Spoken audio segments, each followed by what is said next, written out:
Okay, go ahead. This is good enough right here. Go ahead.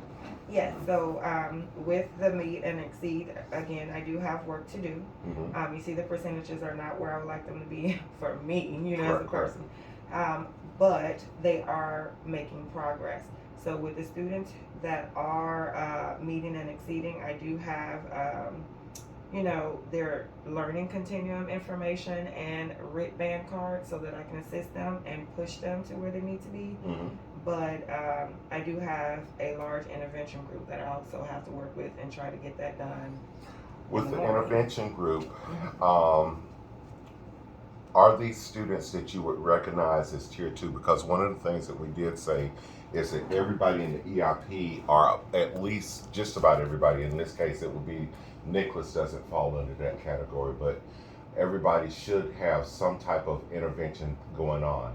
So what we've thought is that we are looking at possible tier two for these. Mhm.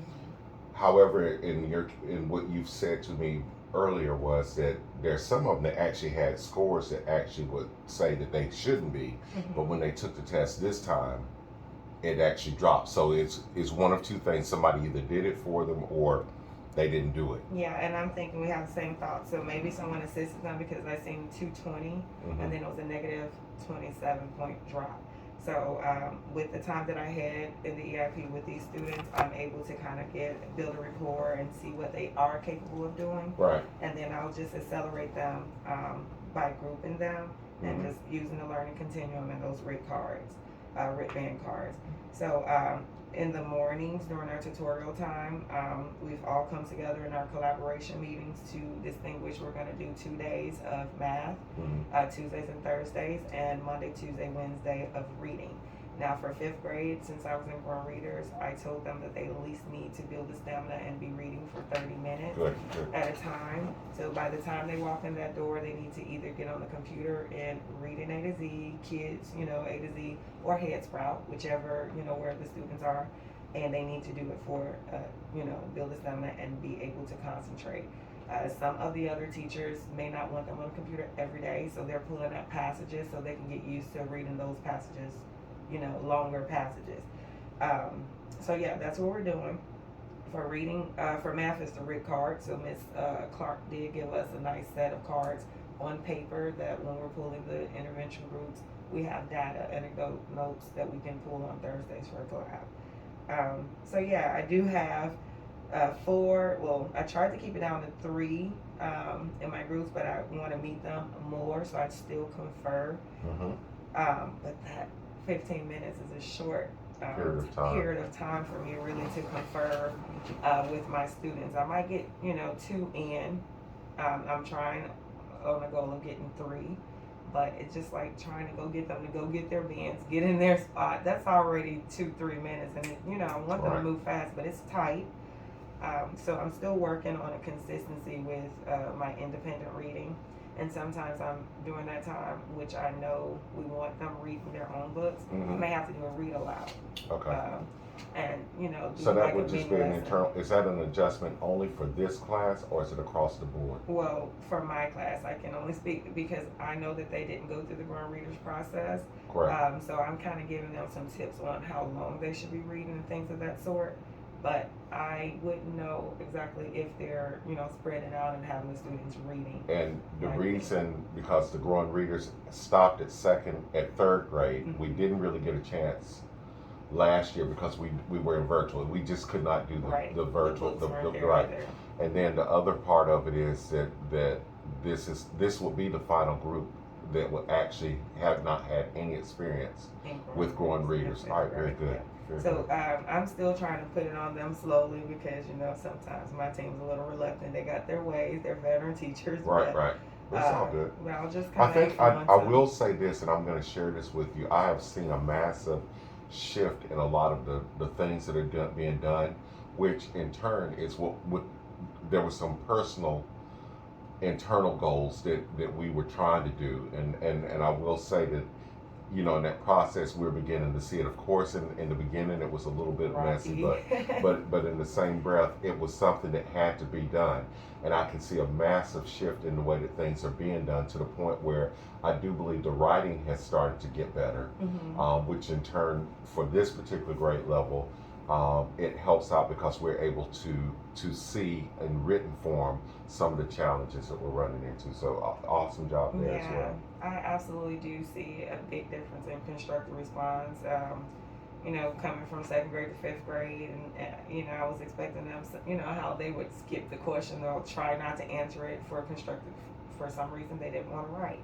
But when I got to fifth grade, I said, okay, let's see what they're going to do. We should at least get 2 paragraphs.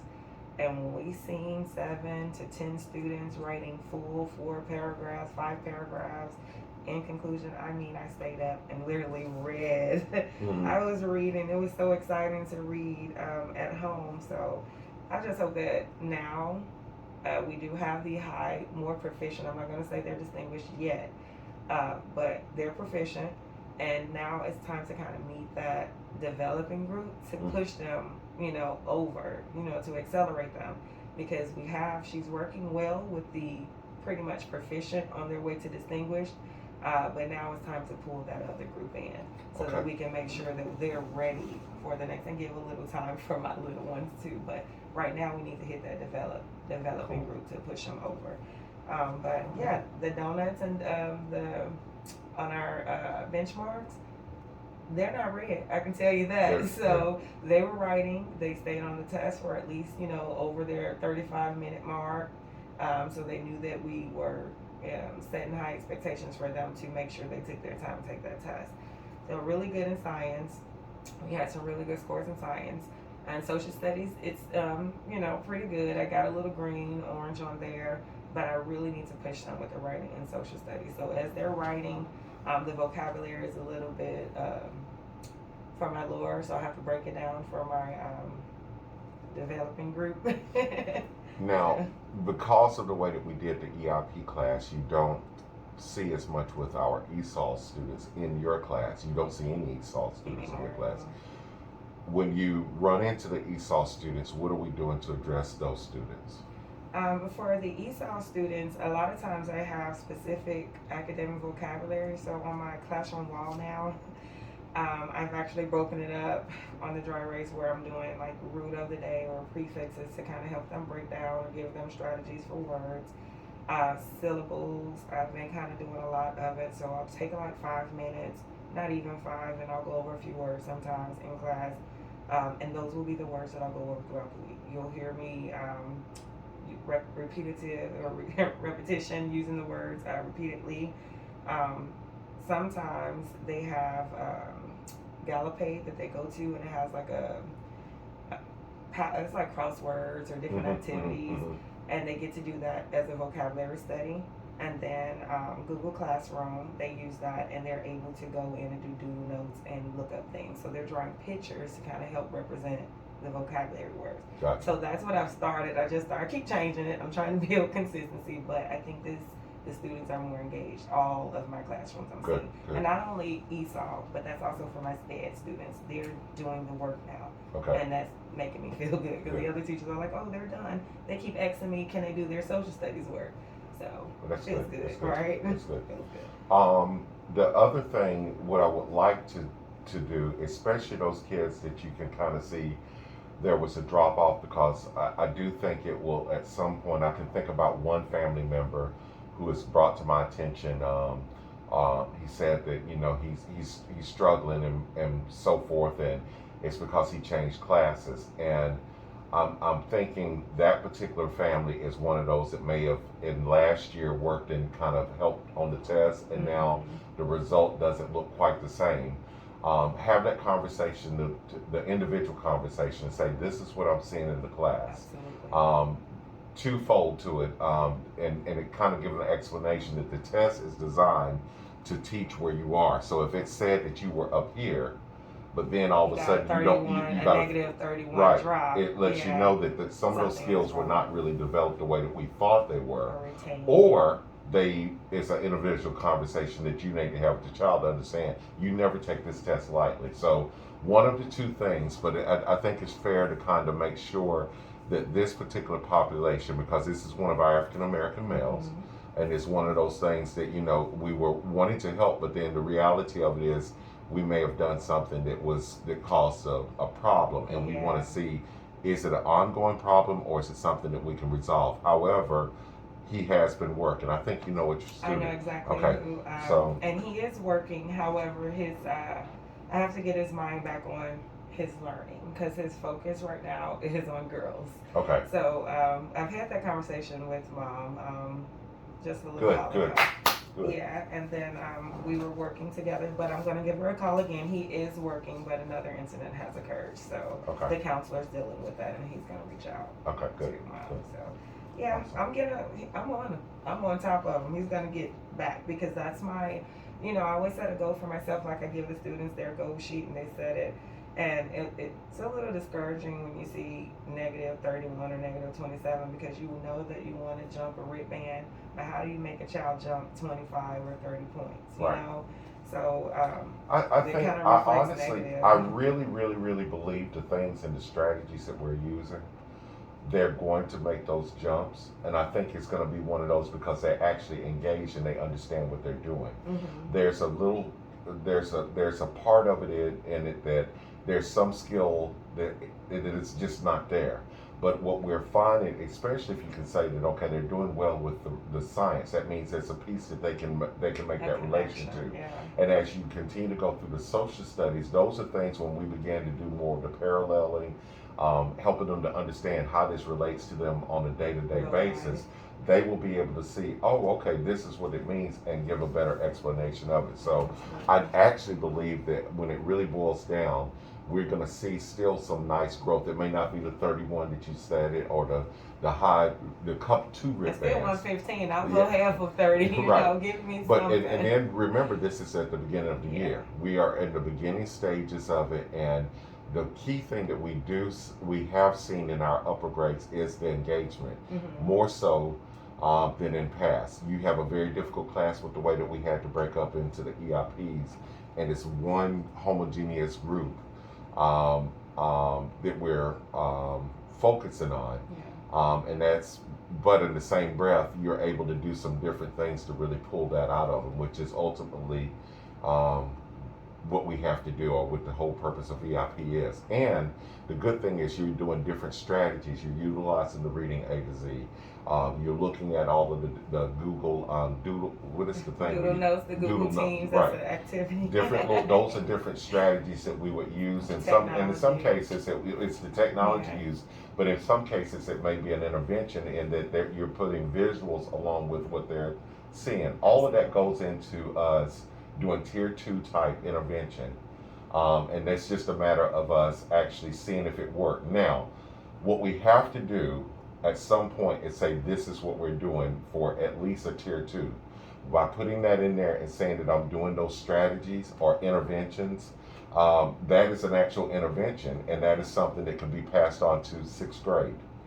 So when the 6th grader gets them, or 6th grade teacher, even if we do it, we can show evidence through work and assignments that we made progress with this, and this is what we would need to continue to do. So that would be a tier 2 intervention in that case. Okay. It does not have to be I'm working with you right. The same thing. Exactly. Give them something that's going to keep them engaged, right, so that they don't feel like it's an intervention. Exactly. Right? And that's where your growing reader stuff kicks in, because those is growing reader strategies that you're talking about. The writing portions that go along with the growing readers. By them doing little things where they're writing it out and drawing it out, those are all strategies that go along with it, that are embedded in the growing readers practice. So it's just a matter of us going in and actually writing that down for those tier 2. Now tier 3 is a little bit different in that we have to be real targeted. We do have one, and that's one that we need to. What's going on with that particular one? Well, I just recently, because he was one who was transferred over to me, so I just got enough data so that we can actually meet with his mom.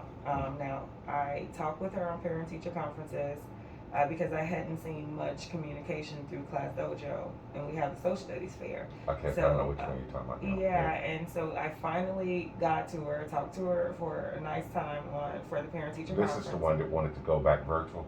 Well, not this one. I would definitely not let this one go if I had a chance. But no, it's a different one. Okay.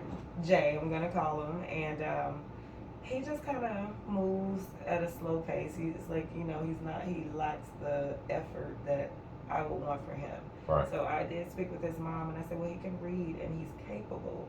But he is already tier 3, so they've already had meetings for him, and I am noticing things that he's going to need help with. So I just kind of meet with him, recording, math notes and areas, because he is my lower student out of all of the data and the students. What about MG?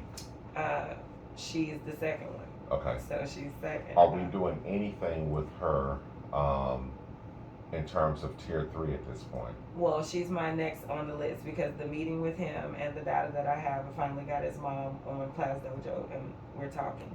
She's my second one, and then those are my two focus children. Let's move as quick as we can on the MG, because there's a family pattern there, and it's not something that at one point it was a thought that if we changed the learning environment it would help, but we still are not seeing it. No. So there's some deficits that I'm like, I don't know what it is. I don't know. She's the other focus, Dr. Lee. She's the other lack of focus from the other little one.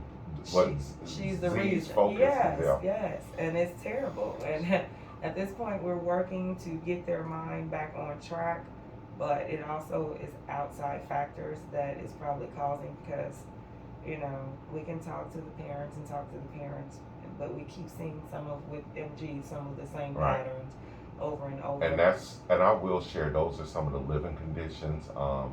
Anytime that you're living in the most temporary housing, and even if you've gone into more temporary housing, which I think they actually have, there's still some exposed things that have happened when you've got 2 to 3 families moving in that same place with all of the internal combustion that goes on. Middle school and high school, right. So they're seeing things. And they're seeing things, they're exposed to things, and then that's that culture and climate development thing that we keep trying to work on. How do we deal with those type traumas and stuff, and making sure that our students get what they need? So. And I don't want it to spread, so right, I can't spread like a cancer. So I'm definitely working on that. I got the counselors, about it. So that's what's some of your other stuff that you have in there that you collected?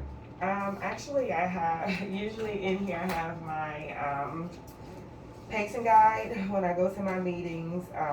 Most of the time, I have all different type of map data, because I have to use different data to help me. And this is basically a breakdown to keep me on track with everything that we have going on with map testing. So I got the dates down packed. I can easily communicate with my team. Just a grade reports. I keep all of my student grade sheets just in case we have new students, any changes that may need to go from a different class. So I usually just keep those in here. It just kind of keeps me organized. I know my grade sheet is due. So other than that, just EIP information is in here, so I can easily access my students' accommodations. We got a lot of stuff in this binder, Dr. D. Are you doing any celebrations to go along with this? Actually, one today. Okay, good. So how does that look, and what do you do? Well, for PBIS, I use Class Dojo in my classroom. The whole team is pretty much using Class Dojo. And every month, my students start over with 0 points. And so all of the students are working to gain points by doing, what they need to do, being a great student, being the first one in class. So I have it on the screen whenever they come in. They can see who has the most points. They're excited about it. And they actually get a gift from Amazon. So I kept that going from last year. And that's one per each class. And then that's how I also choose my student of the month. So, you turn in your homework assignment, but they also lose points so that they understand consequences. Even though I want to keep it positive, I do have 5th graders and they're learning. Well, that's natural. So, if they don't turn in homework, it's a way for me to let the parents know no homework was submitted. If they're off task, they can lose a point in class, so that will help them to know, get back on task. I'm not going to disrupt the class, I'll just take the point. So things like that, nothing so negative that is going to cause, I want you to look at one of Middlebrooks is doing a lot with the graphic things. I don't know if you did it when you were in second grade, but the things to help the students that they're doing their own, keeping up with their own individual A growth. data wall. Data wall that they are keeping up though. It's like it's focused for them. Student friendly. Student friendly, where it would be like a race or something like that. Who moved the most points or something? I don't know, but something. If you come up with something, that would be only piece of another strategy that I would throw in there to kind of help build their understanding of what it is that they're doing. Because ultimately, I think the more they understand what's going on, the better it helps in the long run. It's the beginning stages of it, but I think it will give them that motivation that they need as well. Yeah. This was a phenomenal. Thank you so much. Well, you're going to see our team, we're going to try to do it in our classrooms, but we are doing something as a group with our Dolphin Splash. So we have our different Dolphin colors, and they're either swimming like we always talk, you're either going to swim alone or you're going to swim in the pack. So the students will be able to see where they are using the pre and post test. Perfect. I love it. So that was an easy way. That's what I'm talking about. So that would be from that standpoint, and it would help the students be able to see and give them that internal motivation or that intrinsic motivation that we always talk about. And then also the self-efficacy that I can actually do this, to see I am capable. I can actually do this, because that's one of the challenges that a lot of our children run into, especially those that have come in that don't necessarily have the background of we splash here. Exactly. They don't think. They don't have that confidence that the other students are walking around with. So they'll exude it soon after they've been around the other students and know how the school flows. But we got a good group of kids. Like, I can't say that fifth grade, I thought it was going to be harder for me when I went there. A lot of different attitudes. So I came in like, oh my goodness, I got big kids this time. But they're still little kids, and they still want to please you and give you hugs. I'm like, oh, it's COVID. It's COVID. So I'm learning a lot. I'm learning how to talk last, not speak first all the time. So you haven't heard me say too much. I still give my suggestions, but I'm kind of just observing more so and learning, because I got to study in fifth grade especially with the math. So I want to help my students. And I'm like, okay, let me look at this math problem again, because it's so different, so different from what I knew. But again, I want to do so good, but I feel like I got so much more to learn in this grade level. So it's the first year. Well, even though my expectations are high, I know yours are higher. Yeah. Give me this year. It's high, but it was what it was. It was exactly what I knew would help go around the corner. I think there's enough. I've shared with you all that there's enough brain power in that group, but we needed something that was going to be different, and that's what I meant that day when I said you need something that's different, that's going to change where we're going. The trajectory has not changed because you are the most consistent that we've had, but by throwing you in, it changed a whole lot of dynamics in there that is actually making pressure. that trajectory right. Pressure. And it's pressure. I mean, it's a cute way of saying pressure. Yeah. There was some pressure that was added in there, and it changed the way that things went. Now, I think we're on a different type trajectory, because now we're going to be able to bring in those side scores. Now we're going to be able to make those real life, the reading scores, the real life things. You're building that whole thing. Okay, well, if you gotta be able to prove that. So how do you prove it? And you're seeing them going in there. You're seeing them learn how to use the Google doodle thing, because they're putting it together and they're making those relations. Coding, and that's what it is. The scratch, they're already all over it. So they just want to learn. It's just got to be something that they want to do. They're interested in doing, and that's it. So. Well, I'm proud. I'm very proud. I'm very excited. And this is perfect.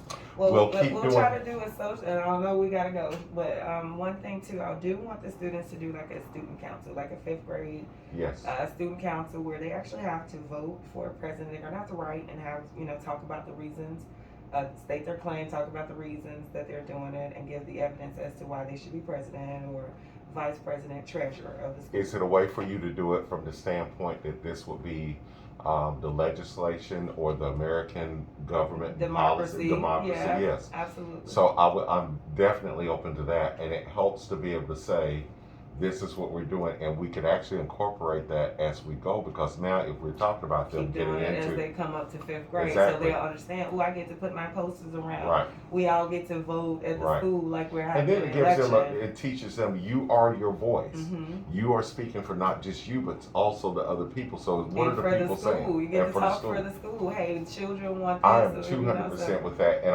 I'm open to it going down. I would go to 3rd grade. I wouldn't go too much below that Yeah. because it's just over their head.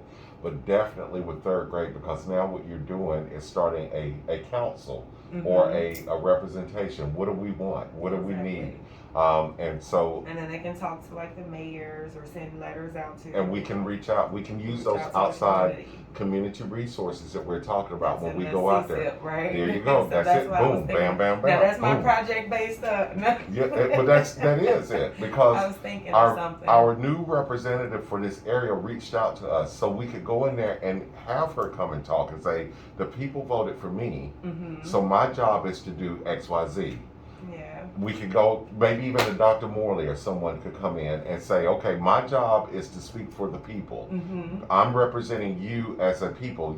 You all can't go, but I get a chance to speak for you. And so now we have our chance to speak, as students, to state your claim and the reasons why you're doing it. They're going to listen and take it back to their council or their community. Exactly. So, even if it's on Microsoft Teams or Zoom, we still can do it. So that's we something I can want do to that. start. Absolutely. Kind of after social studies fair though, but Yeah, we can do that. I'm 200% open to that. So please see if you can find another teacher on each of the grade levels, and let's start presenting that as an idea, especially as we move forward, because that goes along with some of the stuff that we talked about, getting our students acclimated to be the lifelong learners. And this is how that process. So absolutely, definitely. Okay, cool. This has been awesome. Thank you so much. Absolutely.